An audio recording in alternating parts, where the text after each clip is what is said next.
Welcome to the Three Martini Lunch. Grab a stool next to Greg Columbus of Radio America and Jim Garrity of National Review. Three Martinis coming up. Really glad you're with us for the Thursday edition of the Three Martini Lunch. Today is a symmetrical podcast. Bad martini, good martini, bad martini. But Jim, also want to let you know as we get going here right away that I was at the DMV this morning, exactly how everyone wants to start their day, because like millions of Americans, I am one of the stragglers in getting my real ID, which if you want to get on a plane or get into a federal building by, next Wednesday, say, you need to have that. And so hats off, I have to say, to the personnel at the DMV. Earlier than usual, they had just about every window manned. They did a pretty good job of organizing everybody where they needed to go. The frustrating part for me on this is that I was looking online for all the stuff, you need to bring to prove who you are and that you're in the country legally, which is why I think Trump's not kicking this down the road. He sees this as potentially an immigration enforcement tool. But on Virginia's website, it says, we already require all the information in your existing driver's license. So this is really about getting that little Real ID star on your license. And I'm thinking, that's a lot of steps to go through to get a star. If I was in kindergarten, I would love to get the star. That's very exciting for kids that age. Standing in line at the DMV for, a good hour on a weekday morning, really not the greatest incentive. Greg, I'm glad you laid it out there because there's a part of me, first of all, the moment they said you need a real ID, it means that this that I have is now a fake ID, which is not the sort of thing I've worried about since college. Secondly, it's today the cutoff date, or is it right? In a couple of days, or May 7th. May 7th. All right. So until May 6th, this is perfectly fine. I can get on an airplane. On May 8th, it's no good. On May 8th, all of a sudden everything changes or something. Could they have a separate line at the DMV where they just hand out the little gold stars and you just kind of stick it on there, and there you go. Now it's a new. If it's all the same, I haven't changed. The ID hasn't changed. The only thing that changes is that you guys, and you need the gold star. I actually, on the last trip, we were talking about, going to the robotics competition stuff. I couldn't remember what day it was, and I didn't want to be over where I had a valid ID heading out, but not one going back. So I brought my passport, and I've gotten into the habit of bringing my passport on U.S. domestic flights. Feels a little silly. I'm realizing I've got expires in a little bit more than a year, so I guess I might as well renew it anyway, but it does feel ridiculous. Here's the thing. I don't buy into this, the government's going to biometrically track us and it's going to, this is all part of the deep state. It's just an annoyance. And that's sufficient reason for me to not like the policy. Well, and as others have said, it should be a state issue, your state issued ID. The federal government shouldn't be barging into that. But Jim, I love the idea of you using your passport as your ID, because I'm sure as you go along at TSA and they see those stamps from going in and out of Syria, nobody's going to be... Sir, yes. Could you please step aside? We have some extra questions for you. Syria, Ukraine, Taiwan, Turkey. Nobody's put anything in. Transnistria did not get in there, but nonetheless, that's kind of I just know I'm going to get gang frisked. Well, that's the TSA, and that's a whole other issue. But in the meantime, let's talk about some other issues that are way more fun than being accosted, let's say, by the TSA, and that's figuring out ways to feel less those effects of aging. Have you started noticing signs like poor sleep, low energy, or stiff joints? And that's why it's exciting to know there is C15 from Fatty 15. This is the first essential fatty acid to be discovered in more than 90 years. It's really an incredible scientific breakthrough to support our long-term health and wellness, and it benefits our aging and longevity. Fatty 15 is an award-winning vegan patented C15 supplement that's free of fillers, flavors, preservatives, and allergens. And it's got 3 times more cellular benefits than fish oil. So no more drinking a tall glass of fish oil every morning. It's backed by science and it's clinically shown to raise your C15 levels and improve your cholesterol, liver function, gut health, and red blood cells, sometimes in as little as 3 weeks. Fatty 15 is on a mission to optimize your C15 levels to help you live healthier and longer.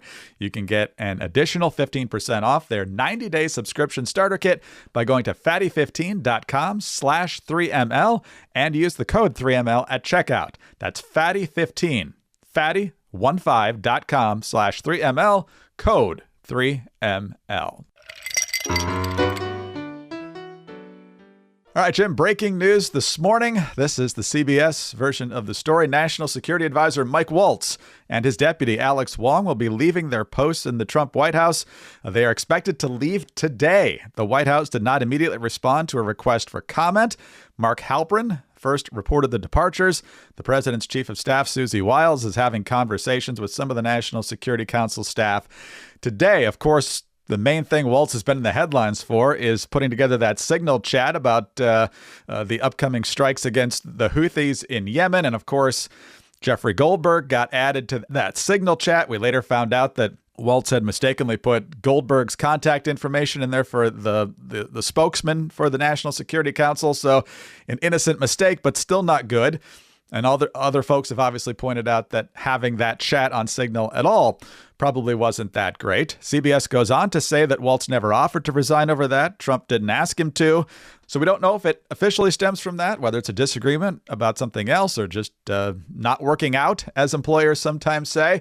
But for the top guy and the deputy to be gone, we'll find out who the replacement is, I guess, in relatively short order. But for a guy who gave up his seat in Congress, Jim, he didn't last nearly as long as most of us wanted or hoped. No, if depending on how you measure a Scaramucci unit, some say it's 5 days from his officially taking the job to his dismissal. Others announced that he was announced to be joining the job till the dismissal was 11 days. So it's anywhere between 20 and 9 Scaramucci units is how long Waltz lasted.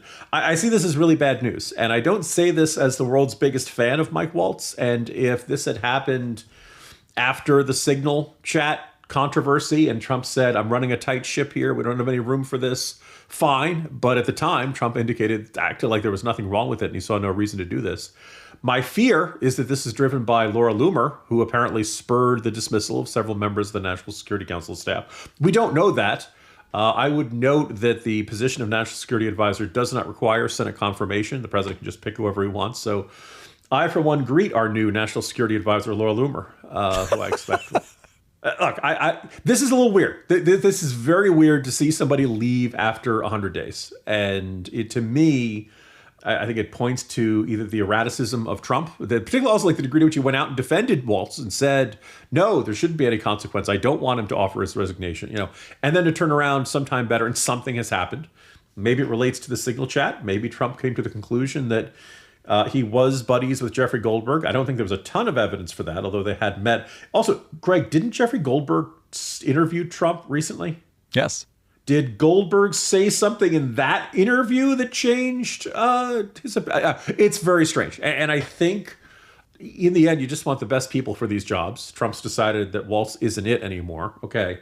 I'm wondering, why maybe you should take a little more time considering who should be in these jobs, because it looks very weird to ask somebody, I want you to leave your seat in Congress. The GOP had to sweat, reelecting a Republican to that. And then a month and a half later, he's out. It just feels like, and also let's point out, the other one he picked was Mike Gaetz, who decided not to take his seat.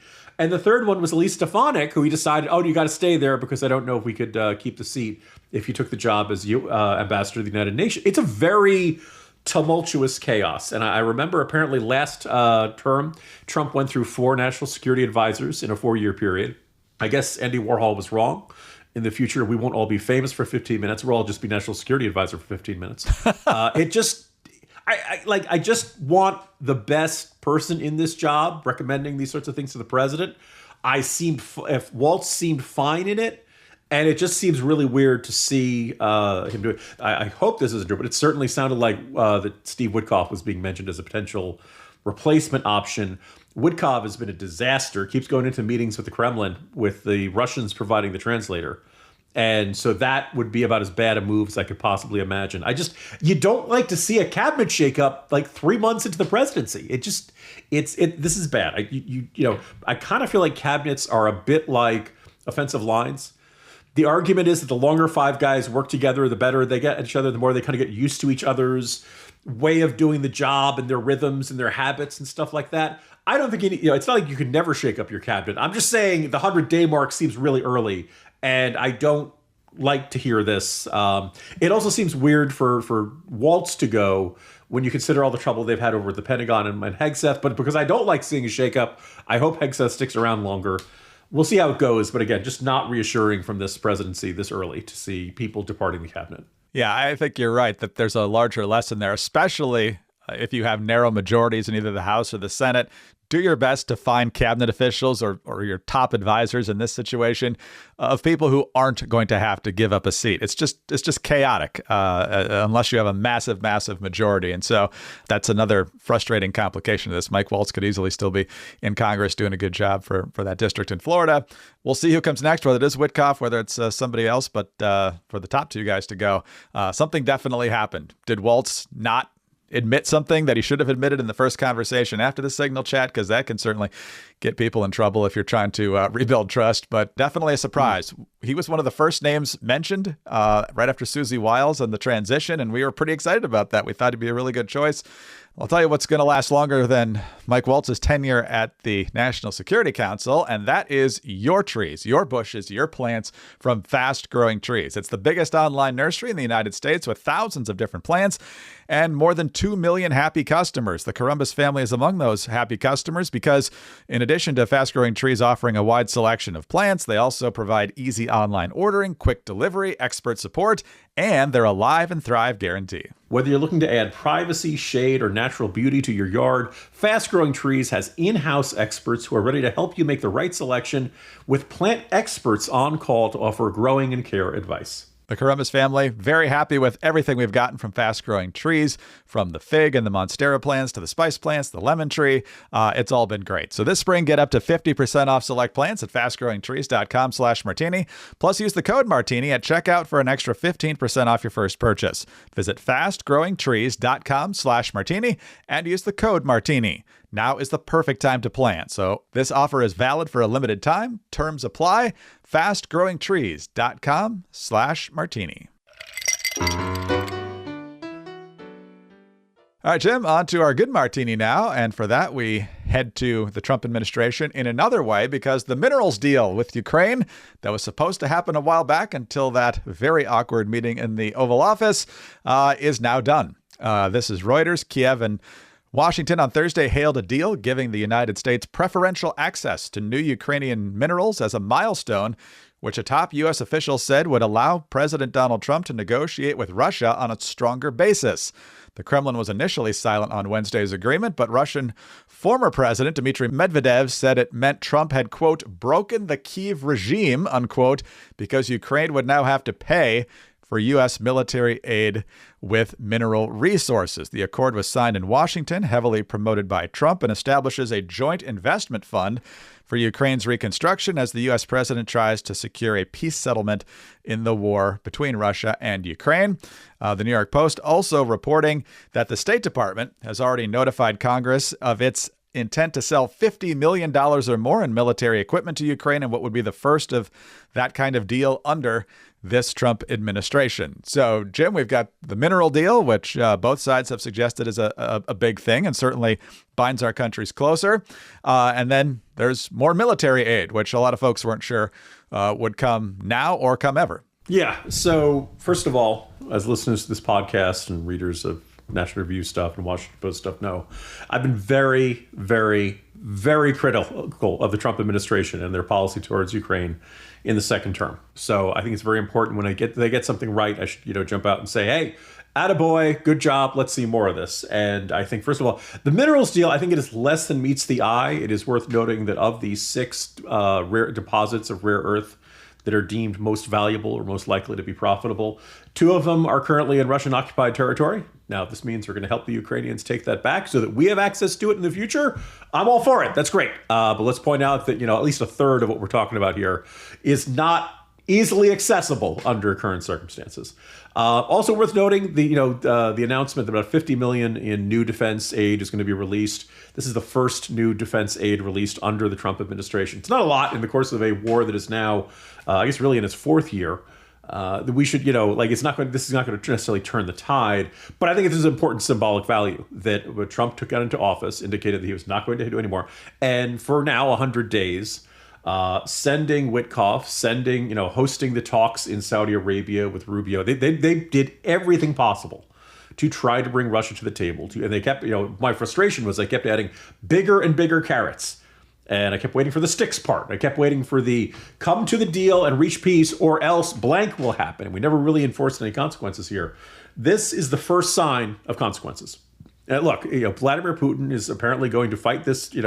I keep hearing, if for those of you who say, look, Ukraine is fighting for its independence, it's fighting for its freedom, it's fighting for its right to live not under the subjugation and brutality of Russia. And if you don't believe me, take a look at what they've done to the evangelical Christian churches over in the Russian-occupied territories. And I get accused of being willing to fight to the last Ukrainian. Well, how about the Russians being willing to fight to the last Russian? That the Russians have lost roughly one Vietnam War's worth of casualties each year of this conflict. They're up to the neighborhood of 150,000. That's killed in action. That's not including wounded. That's not including missing in action. That's not including deserters and things like that. So, if you want Russia to realize that it cannot win this war, you have to do more to help the Ukrainians. And they have fought like hellions every day of this. So, look, again, I've been very frustrated with this administration so far, but 2 announcements in the past day are good news, and I hope the good news continues. How important do you think that little set aside at the Pope's funeral was in potentially getting this done? Well, it certainly sounded different than that White House meeting now, doesn't it? It's strange. And I think it does. I just, mentioned how quickly things could change with Trump in the first Martini discussing Mike Waltz. I think it all says something you might have thought after that White House blow up between Trump and J.D. Vance and Zelensky. Well, that's it, that there's no way that U.S. Ukrainian relations could come back from that. And then within a few months, you have that picture of them in the, meeting in the most ornate setting in the Vatican you could possibly imagine. And now that there's steps have been taken in this direction. So for all my frustrations with Trump, there is an element of his policies and his stances being a bit like an Etch-a-Sketch. You shake them a little bit and then they're blank again and you could do something new. And so whatever problems existed in the past, they sometimes don't have lasting effects. So to their credit, Trump and Zelensky have very clear ideas of where their interests lie, and they found where they intersected in the Venn diagram. One of the things people marvel at, and they think that just because Russia's the biggest country on earth and that they were a superpower not that long ago, that they're also, one of the wealthiest countries on earth. But they're not. They're not one of the richest economies. And one of the reasons for that is because they adopted a horrible economic model during the Soviet Union. It hasn't got much better since then. So the wealthiest countries are the Western countries for the most part. That's because they have followed capitalistic principles. And so while the left demonizes capitalism, the truth is that capitalism is how nations and individuals get wealthy. You'll learn that at places like Hillsdale College, not a lot of other campuses, but Hillsdale will not only teach it to you or your children as students, they'll teach it to you for free in a brand new online course, Understanding Capitalism. Hillsdale College is offering more than 40 free online courses. You can learn about the U.S. Constitution, the stories in the book of Genesis, the rise and fall of the Roman Republic, or the history of the ancient Christian church with Hillsdale College's free online courses. And when it comes to that new course, Understanding Capitalism, well, you're definitely going to want to listen to our third Martini. Go right now to hillsdale.edu/martini to enroll in this course, Understanding Capitalism. There is no cost, and it's easy to get started. That's hillsdale.edu/martini to enroll for free. Beware of the import tax. The Watchdog on Wall Street podcast with Chris Markowski. Every day, Chris helps unpack the connection between politics and the economy and how it affects your wallet. When you're buying stuff online and don't know where it's coming from, you might want to check at the end before you check out. A $63 item on Temu has an $89 import charge. Buy American. Whether it's happening in D.C. or down on Wall Street, it's affecting you financially. Be informed. Check out the Watchdog on Wall Street podcast with Chris Markowski on Apple, Spotify, or wherever you get your podcast. Excellent foreshadowing there, Jim. On to our final martini, our bad martini. Just yesterday, we were talking about the 0.3 negative growth in the economy in Q1.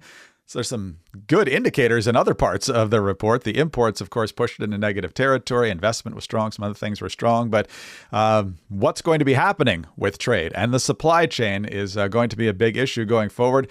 Not only with the country still with the 10% tariffs, which Trump says will start reverting at some point to the original numbers that he outlined at the beginning of April, but with China, where those numbers have skyrocketed. Where are we now? About 145% tariffs since he first rolled that out a little over a month ago.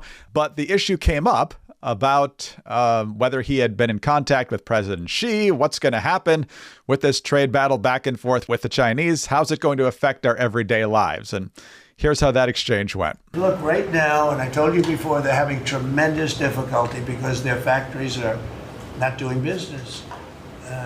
They made $1 trillion with Biden, $1 trillion, even $1.1 trillion with Biden selling us stuff. Much of it we don't need. You know, somebody said, oh, the shelves are going to be open. Well, maybe the children will have $2 instead of $30, you know?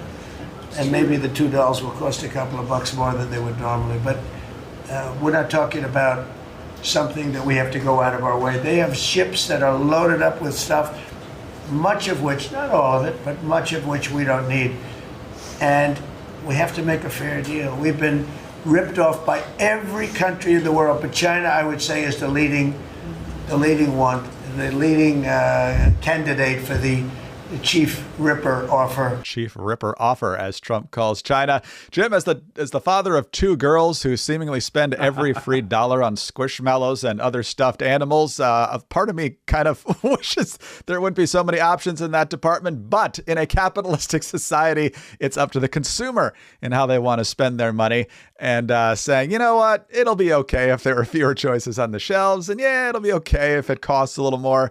That's not the way to get people on your side. No. So I got a lot to say, but I'll try to take it all in sequence here. Just the very beginning of that Trump statement, there is considerable evidence the factories in China are slowing down, that this is having an economic effect.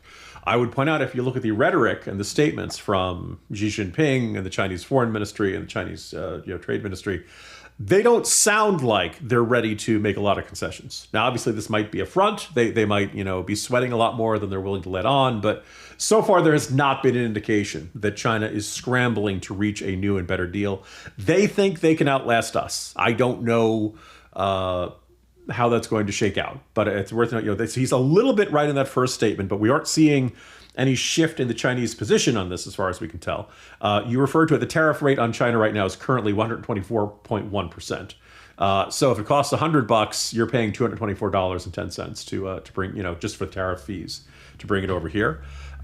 When Trump said this, I flashed back and I had to look back. I went all the way back to 2015. Bernie Sanders doing an interview with CNBC's John J. Harwood. Boy, remember when he was considered a right-of-center journalist? But anyway, and Sanders says, you can't just continue growth for the sake of growth in a world. See, Greg does the audio. I just do the voices. You don't necessarily need a choice of 23 underarm spray deodorants or 18 different pairs of sneakers when children are hungry in this country. And if people with long memories, we conservatives mocked the bejesus out of him, for years over that. And besides the obvious joke that Bernie Sanders' economic policy stinks because it doesn't support variety in deodorants, there were two things that jumped out. One is that there's no connection between the variety of products on the stores and whether kids are in poverty. And the Marxists and communists have been making this art. Like, you want to talk about that you don't have choices. Take a look at North Korea. Hey, how's the poverty in North Korea's got really bad poverty, right? You look at all closed systems. They actually, by having fewer choices, that actually is a factor in why the people are so poor.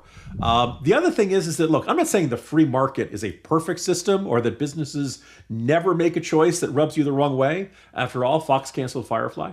But in the end, if Coke says, hey, let's make new Coke, and people don't like it, people don't buy it, and Coke decides to do it. Crystal Pepsi. I was fascinated to learn, as I was doing the research for today's Morning Jolt, Greg, that Evian decided to make the Evian water bra. No one knew if there was a market demand for that, and guess what? Turns out there wasn't. But the idea is that consumers get to have a say, and everybody else wants this central planning idea. So here comes Trump dealing with our very predictable consequences of more than doubling the tariffs on China. And all things considered, I'm a relative, I'm a free trader, but I think China's a very different case. But you think about it, when people worry about our economic dependence on China and call for to paraphrase Gwyneth Paltrow, a conscious uncoupling of our economies, it's not the Barbie dolls we're that worried about. The fact that they make the Tonka cars and Lego, that's fine. But a whole bunch of it come from other Vietnam and Thailand and other Asian countries as well.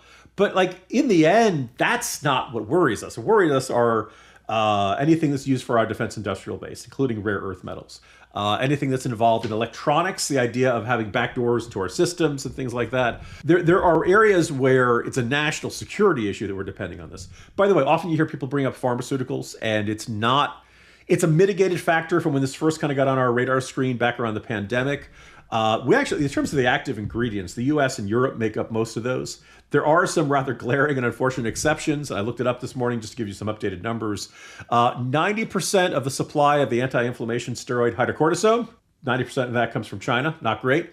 70% of acetaminophen, i.e., your typical aspirin painkillers. 45% of U.S. penicillin comes from China. And 90% of U.S. antibiotics rely on Chinese-made active pharmaceutical ingredients. That's where I'd like to get more onshoring and reshoring and more U.S. domestic production. The Barbie dolls, China can make those. Honestly, the Nike sneakers, you guys can do it. I don't feel a need to bring back every single thing that China manufactures and get American production either. I might prefer to have it buying it from our other Asian allies or other like-minded countries. But in the end, this is, but the idea that you're going to go into the midterms and say, yes, there's less stuff on the shelves and what still is higher. Did you not pay attention to the last presidential election? Did you not see how Americans reacted to inflation and cost of living? And remember like just 3 years ago, Republicans are running around boasting empty shelves Biden. And now the president is going out, yeah, there's going to be fewer stuff to buy and it's going to be more expensive, but you're going to be okay. That is not a winning message. That is a very, and in fact, first of all, it's not free market economics. We always knew Trump was not a pure free marketeer. We always knew that he was more populist. But the idea that he would run around saying there's going to be less stuff on the shelves and it's going to be more expensive and that's a good thing, I did not ever expect to see him echoing Bernie Sanders and his infamous comments about deodorant. I completely agree with you about critical national security and healthcare items. Those do need to be brought back on shore so we have control over that. I remember how desperate we were for China to give us that stuff during COVID, and it was a very, very odd feeling and one I don't think America wants to have again. Some of the other stuff, like you mentioned, could be made over there. If it doesn't work out, could be made in Latin American countries for probably about the same cost. And the other thing is, will we see results on these supposedly renegotiated trade deals? It was April 8th or 9th, I think, when Trump brought everything back down to 10% except for China and jacked up the tariffs on them. Allegedly, we've got all these meetings. We're making progress, but I think we've got another few weeks or months to see whether that's actually going to happen. So if there are unfair arrangements, let's make them more fair and let's see where things are so there's more certainty in the system, whether it's Wall Street, consumers, everything else. You got to have certainty, and we're not there right now. Yeah, about a day or two ago, Trump had bragged that we had 200 deals done. Now, I can't help but notice that over at the United Nations, there are 195 countries listed that exist. My assumption is that the island full of penguins, they haven't said a word in objection. They actually are being much more cooperative than everyone expected. So, you hear about a good deal with the penguins, and you know what I say, Greg? Wah, wah, wah, wah, wah. That's a shout out to all of our oldest listeners. Jim, happy Thursday. See you tomorrow. See you tomorrow, Greg. Jim Garrity, National Review. I'm Greg Corombos of Radio America. Thanks for being with us today. Please be sure to subscribe to the 3 Martini Lunch if you don't already. Tell your friends about us. We'd love to have them listening too. Thanks for your 5-star ratings and your kind reviews. Keep those coming. They do help us out a lot. Get us on your home devices. All you have to say is play 3 Martini Lunch podcast. Follow us both on X. Jim is at Jim Garrity. I'm at Greg Corombos. Have a great Thursday. Join us again Friday for the next 3 Martini Lunch.